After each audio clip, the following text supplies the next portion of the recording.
He had everything: power, wealth, control, until a quiet cleaning girl shattered his perfect world with nothing but honesty. Lily Brooks moved through the 28th floor of the Hale building like a shadow, quiet, efficient, invisible. She had learned long ago that the less she was seen, the easier everything became. No one asked questions if you kept your head down. No one stared too long if you never made eye contact. And in a world of suits and skyscrapers and people who spoke in stock prices and mergers, a girl with a cleaning cart didn't exist unless she made a mistake.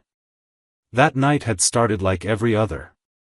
The office lights were mostly off, the air carried a faint chill from the overactive AC, and Lily moved with practiced steps through the silent space of one of Chicago's most powerful firms. She always began with the windows, working her way in, never touching desks unless absolutely necessary. She wore gloves, tied her hair back tight, and avoided her reflection in the glass.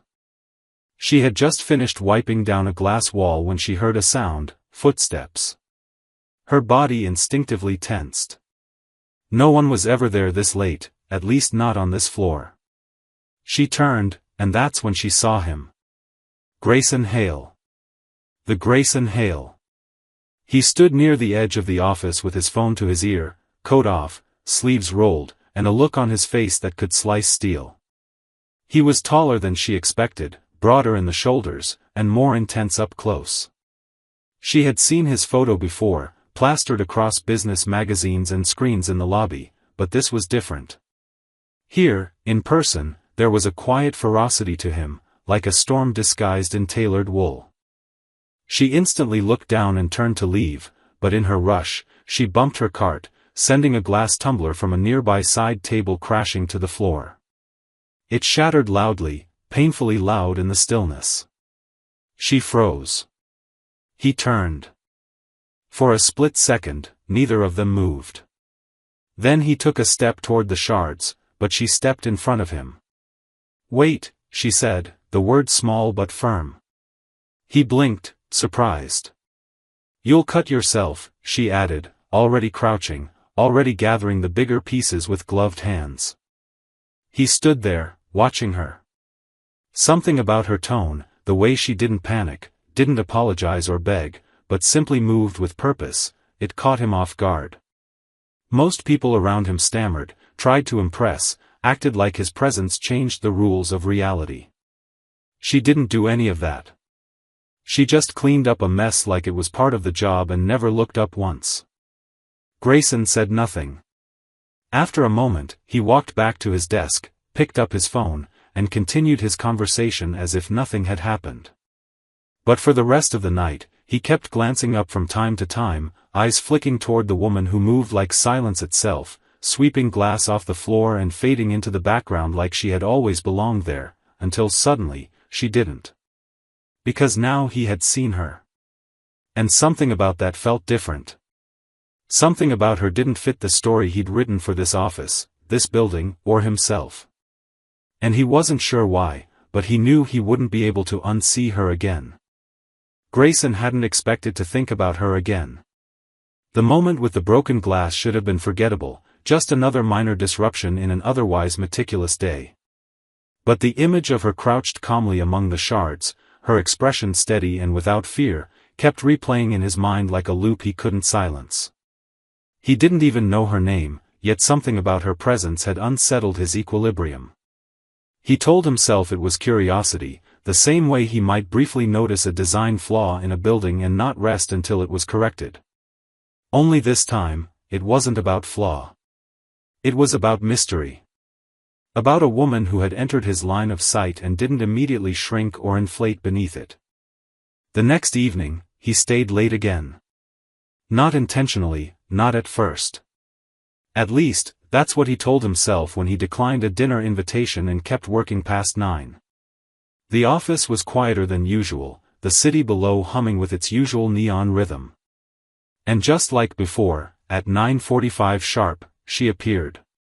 He watched from behind a glass wall as she pushed the cleaning cart through the doors and disappeared into the far hallway. No hesitation in her steps, no recognition of being observed. She wore the same dark blue uniform, her hair pinned back in a low knot, her focus absolute. This time, he didn't look away. Half an hour passed. She hadn't reached his office yet. He told himself to leave, that he had no reason to sit around watching someone mop floors. But he didn't move. Not until she finally entered, wiping down the glass wall across from his desk. She didn't glance at him, didn't pause. Her posture remained firm and focused. But he could tell she knew he was there. The air between them had shifted slightly, the tension delicate but undeniable. He cleared his throat. "You were here last night," he said, regretting the awkwardness in his voice the second the words left his mouth. She looked up, not startled, not even surprised. "I'm here every night," she said, matter-of-factly. Her voice was soft, but it carried a quiet strength that somehow made the words land harder than they should have. He nodded slowly. "I don't usually notice." A small smile tugged at the corner of her mouth, tired, knowing. Most people don't. He should have ended it there, should have let her finish her work and vanish back into anonymity. But he didn't. "What's your name?" "Lily." She didn't offer a last name. Didn't ask for his. He liked that. He stood and crossed the room slowly, stopping a few feet from her. "I'm Grayson," he said, even though she clearly already knew. Her expression didn't change. "I know." A silence fell between them that wasn't uncomfortable, just oddly still. She didn't ask what he wanted. She didn't ask why he was talking to her. She simply waited. So he asked, "Why do you do this?" She blinked. "Because it pays the bills." "No," he said quickly, "I mean, you seem smart. Capable. There are easier ways to make a living." She tilted her head slightly.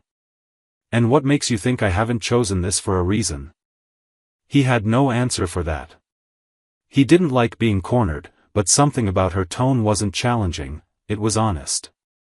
She finished wiping the glass, turned, and said gently, "Not everyone with value stands on the 38th floor in a suit." Then she nodded politely, pushed her cart past him, and disappeared down the hallway. Grayson stood still for a long time, feeling like a man who had just heard a language he didn't speak but somehow understood. It wasn't the cleaning that intrigued him. It was the clarity. The way she had said it. Like she'd already seen people like him before, and nothing about his name, money, or power impressed her. And instead of offending him, that thought lit a spark he hadn't felt in years. She wasn't just someone passing through his space. She had just shifted something in it. And in him. Grayson found himself doing something he had once considered beneath him, waiting for someone who had no title, no resume he'd reviewed, no strategic value to his business. Each night he stayed later than necessary, staring blankly at spreadsheets or pretending to read memos, all while listening for the soft squeak of wheels rolling down polished floors. Lily never made much noise, and yet he began to anticipate the rhythm of her arrival like it was something sacred. He didn't understand it, not fully, but he didn't question it either. There was something steadying about her presence, something grounding in the way she moved with purpose but never rush, focus but never stress. She existed in her own world, separate from the chaos he had created around himself, and somehow that made her the only real thing in it. One evening he decided he couldn't keep pretending. When she stepped into his office with her usual calmness, he was already standing, not behind his desk, not on the phone, just waiting.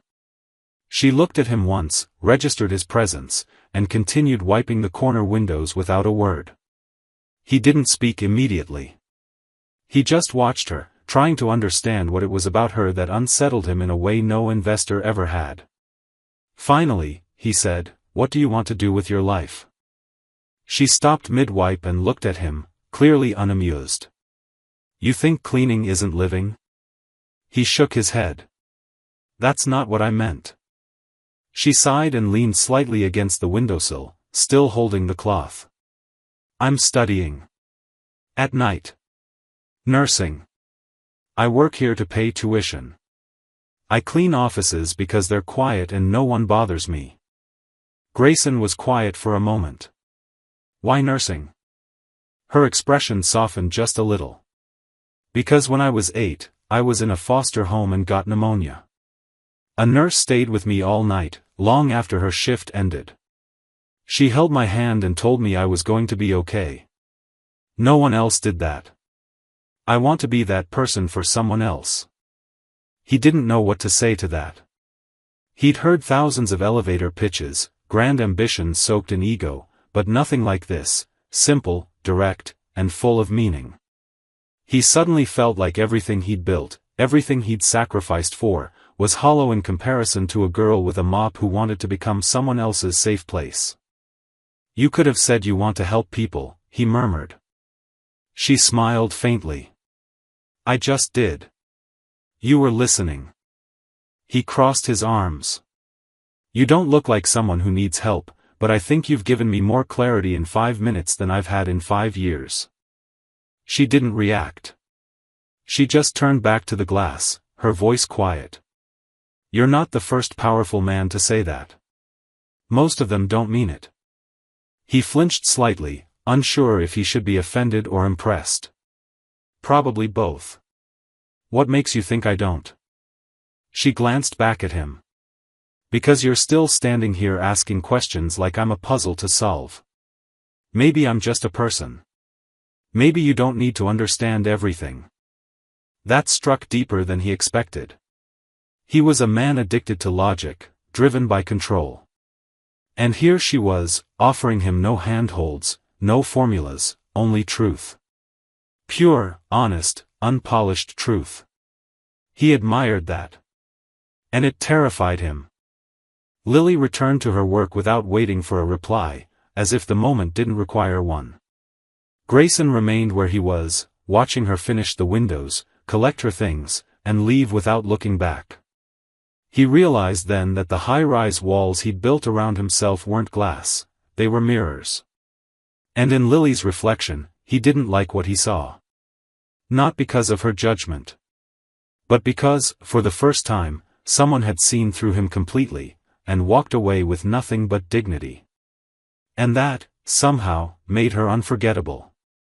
Grayson couldn't stop thinking about her. He didn't like admitting that, even to himself, but there it was, undeniable and persistent.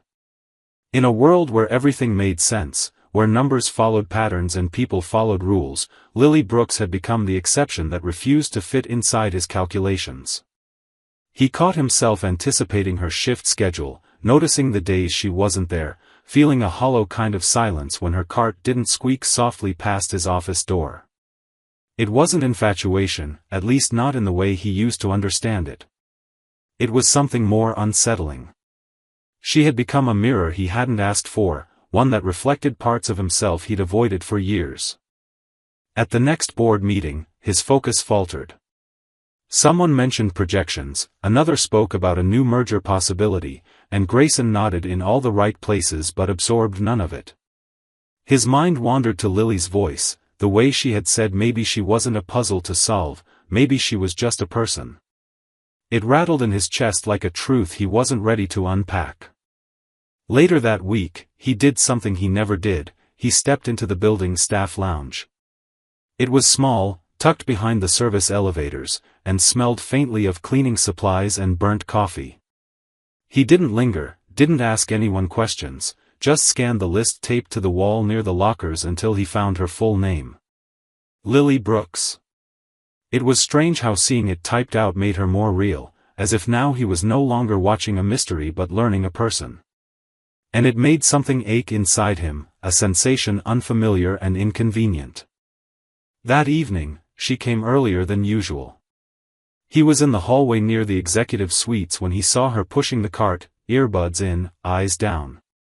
For a second, he just stood there watching her approach, and she didn't notice him until she almost passed by. She removed one earbud, eyebrows raised slightly.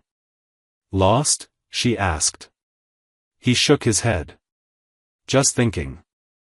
She paused, then resumed moving. Dangerous thing for a man like you.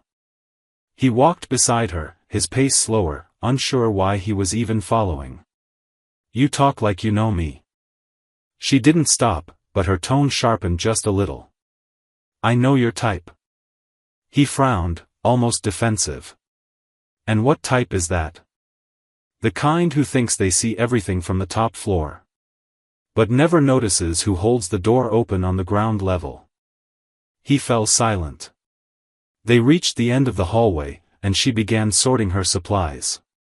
He watched her quietly, then said, "That night, when you talked about nursing. That was the most honest thing I've heard in years." She didn't look at him. Honesty doesn't mean much when people aren't listening. "I was." She finally met his gaze. Her expression was calm but not soft. "Then why are you still pretending this is a game?" He didn't know how to answer, because she was right. Part of him was still approaching her like a challenge, like an equation he hadn't cracked yet. But the more time he spent near her, the more he understood that she wasn't something to win, she was someone to respect. And he hadn't earned that yet. Grayson stepped back, hands in his pockets. "I'm not trying to play you." "I know," she said quietly. "But I don't think you know what you are trying. And that's what makes this dangerous." She didn't say it with anger. There was no edge in her voice, no accusation. Just tired truth. He watched her gather her rags and move on, and for once he didn't follow. He stood in the hallway long after she disappeared, realizing something that shook him more than he expected. For years he'd been surrounded by people who lied to his face and flattered his ego. And here was someone who told him the truth and walked away. Not because she didn't care. But because she valued herself too much to be someone's project. That night, Grayson Hale sat alone in his penthouse and stared at his own reflection for a long time, wondering if for once in his life, he was willing to become someone worthy of a woman who didn't need him at all. Grayson never asked anyone for advice. He had built an empire on instinct, control, and an iron belief in his own judgment. But for the first time in years, he found himself hesitating, unsure not just of what move to make, but of what he even wanted. Lily had shaken something loose in him, something raw and unfamiliar. Her words haunted him not because they were cruel, but because they were honest. She didn't admire him the way others did. She didn't bend toward his influence or flinch at his reputation. And that resistance, that quiet integrity, made her unforgettable.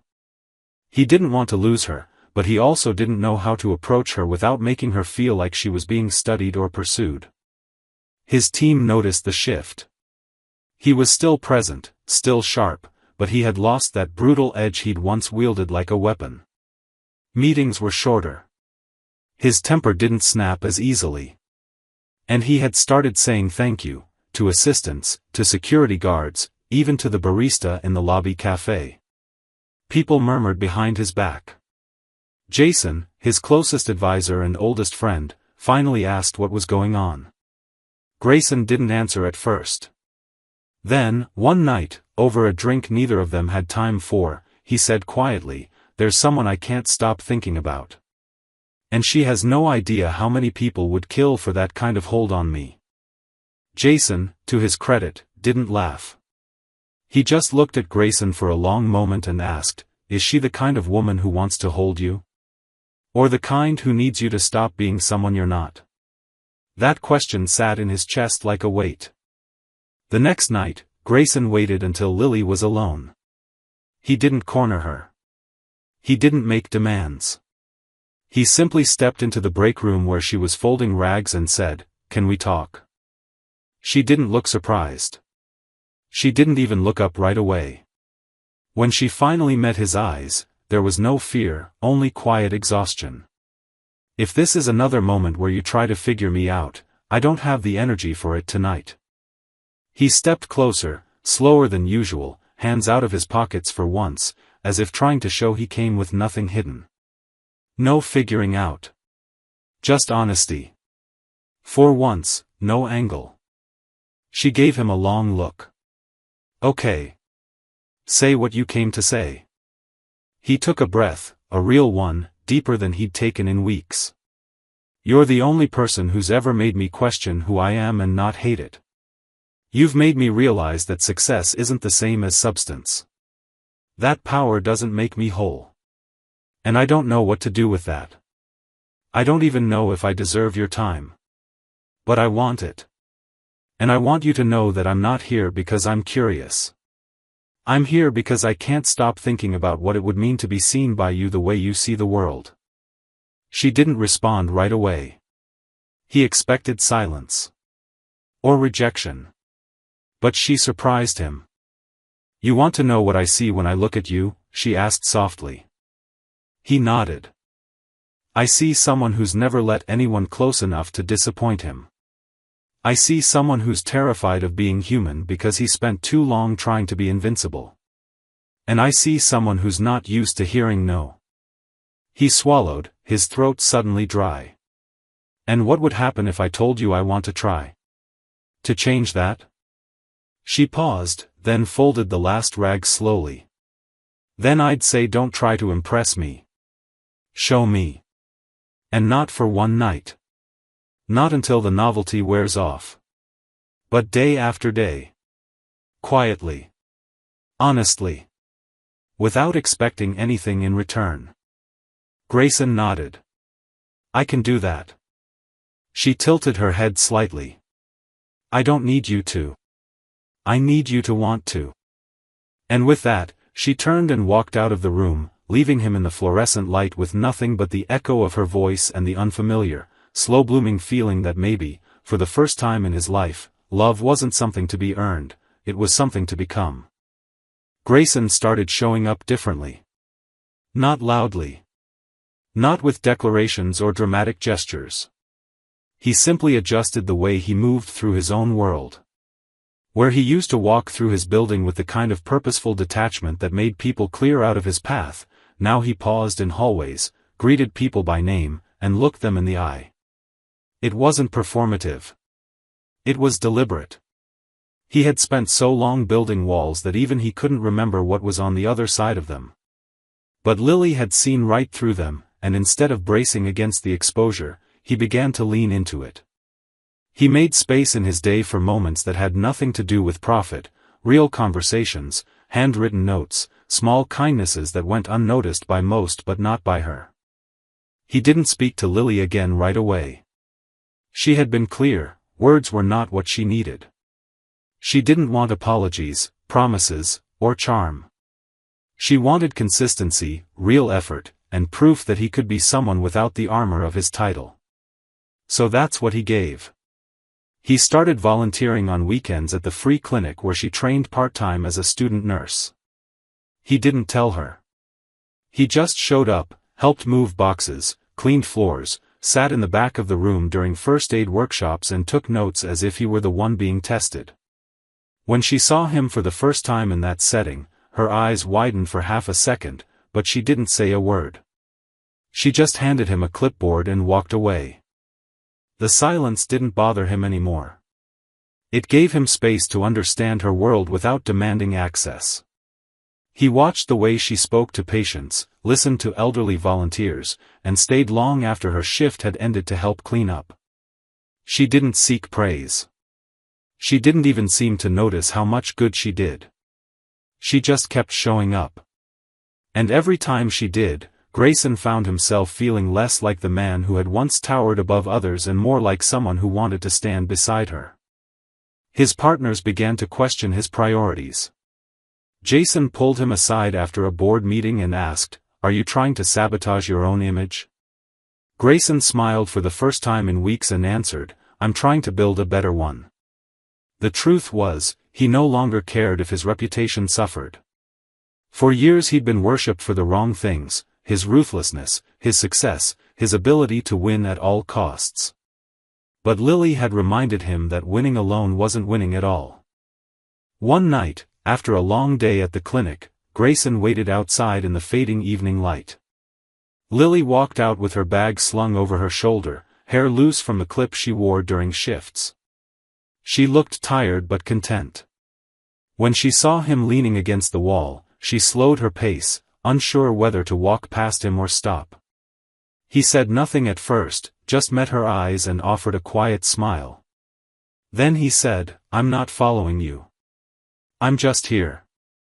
Still." She exhaled, her expression softening. "I noticed." He took a step closer, not imposing, just present. "I don't want to be a man who only changes when someone is watching. I want to be different even when you're not looking." She studied him for a moment, then nodded. "Keep going." He tilted his head. "Going where?" She smiled faintly. "Wherever this leads. If it's real, you'll find the way. If it's not, you'll stop. And I won't have to tell you." He didn't reach for her hand. He didn't ask for more. He simply stood there with her in the quiet evening, letting her words settle inside him like a new kind of map. One without shortcuts. One he was finally ready to follow without rushing. The weeks that followed moved slowly, but with purpose. Grayson began measuring his days not by meetings closed or targets met, but by the moments that felt unpolished and real. He still ran his company, still made decisions that shaped entire skylines, but somewhere between boardrooms and late-night emails, he found himself learning to listen better, to speak less, and to observe the world around him instead of trying to dominate it. He kept volunteering at the clinic, even when Lily wasn't there, not for recognition, but because the quiet work grounded him. He learned the names of the nurses, the patients, the regulars who came not just for care but for connection. He swept floors, helped restock shelves, carried boxes, and sat in on training sessions like a man who knew he had more to learn than he'd ever been taught. Lily didn't make it easy. She never gave him a clear signal, never told him what she was thinking, and never made him feel like her affection was guaranteed. But she also didn't push him away. They began to speak more, slowly, in fragments of real conversation that felt heavier than anything he'd exchanged in all his years of networking. She told him about her childhood in foster care, the families that came and went, the nights she'd studied by flashlight in crowded shelters. She talked about failure, not as a shameful thing, but as something familiar, like a quiet sibling she had learned to live with.